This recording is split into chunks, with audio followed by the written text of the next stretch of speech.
Simon Bridges. Speaker, as a new member, I used to often rise and say it was a privilege to speak on this bill, and in a sense it was just a filler to fill in time. But I can say, genuinely, what has been a privilege to be this term on the Privileges Committee, where we discuss and have, I suppose, the luxury really of looking at important matters that go to our democracy.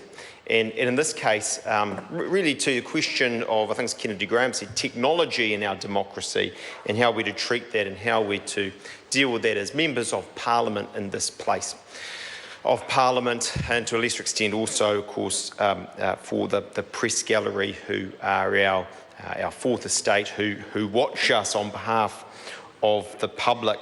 And it seems to me that really at the heart of this report and the helpful guidance that is in it, and I'll come back to its role as guidance, or at least recommendations of guidance for the Speaker, is a balance between, on the one hand, moving with the times and capturing all of the benefits, the positives that social media absolutely, undoubtedly, and for the most part, has, whilst also in a sense not diminishing, to use David Parker's word, this place, not detracting from the gravitas. Look, let's be honest, it doesn't always have, but that at its best, and we should be aiming for that, it does and should have as the heart of our New Zealand democracy.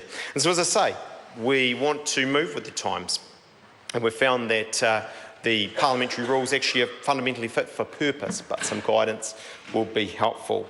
And, as I say, positive, but social media fundamentally is very positive. I agree with Ron Mark's comments in relation to, I think, what he said, the reported words of Right Honourable Winston Peters in Northland by-election. It allows you to get over, under, straight through.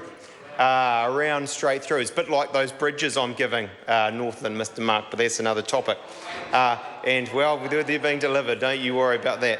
But that is true. When one, as an MP, feels a perceived slight or injustice or a sense that his or her message is not getting out, social media can become a very powerful platform, and many, not me so much, but many members here have very large followings in which to be able to get their message out and create news, if you like. That's positive. That's a very good thing.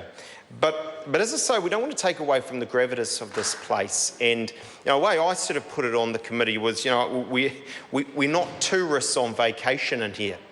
We sort of shouldn't be acting like it either. And I think come through in a number of the contributions, but the question of photographs in the House on our mobile devices, which actually now, as we know, can take better photos than many or most cameras, at least when you've got the skill set or the lack of skills that someone like myself does, that is true. And it's that question of, well, you could have complete freedom. I'm like David Parker, like the majority on that committee.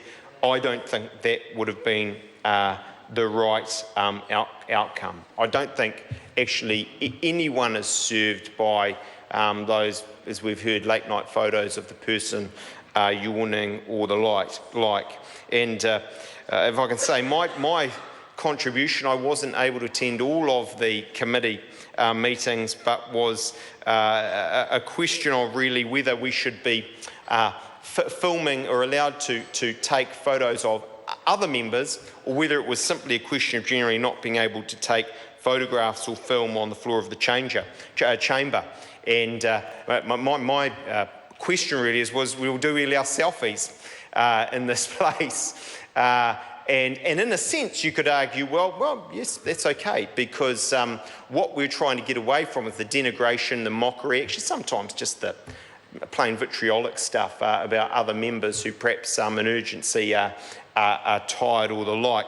But actually, I think we came down the end the right place, that we don't want this being, as I say, a kind of a touristic place where you're taking photos and selfies, where you are, for the most part, concentrating on your role as a member of Parliament, and that photographs are reserved for those special occasions listed in the report, the swearing in, the maidens, the valedictories, the waiata, and the like.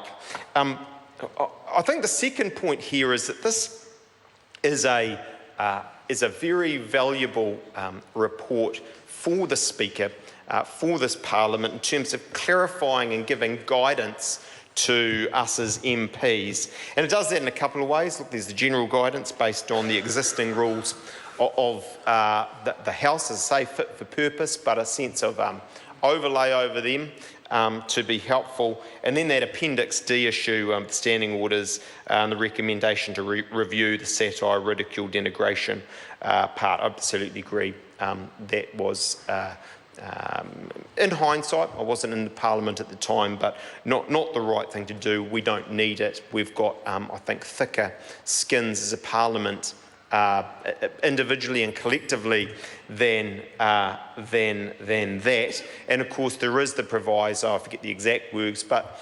that media in their reportage will, of course, have to have accuracy in how they report. So I think that's a valuable thing in place that we've arrived at. But I come back to that clarification and guidance point, because it seems to me it's very important. Some of us in this House are or have been lawyers. Honourable David Parker, myself and a number of Kennedy Graham, a number of others. A fair few of us, myself included, actually bush lawyers from time to time. And that's there as well. But actually, for the most part, we're not lawyers.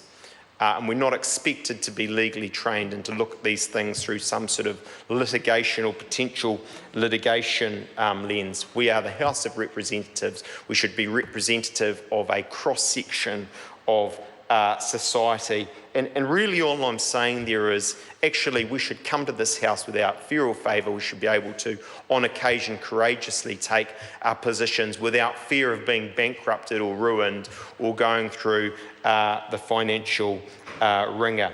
And so whilst this report, in a sense, isn't about that absolute parliamentary privilege we have in the Parliament, I just want to reiterate that. It is, it should be, it must be absolute, not for irresponsible misuse, but for on occasion, as I say, without fear or favour, taking on causes which ultimately, as David Parker said, keep us clean. But what's also true is, given that we're not all lawyers, given that we're not all going to rush out and hire QCs before we do things, we need that parliamentary privilege. And we also need to know what the position is with social media.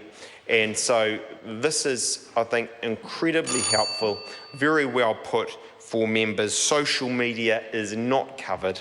And also, you know, issues such as, again, you might think obvious, we might think obvious, but in select committee, confidential select committee, those proceedings also are not covered.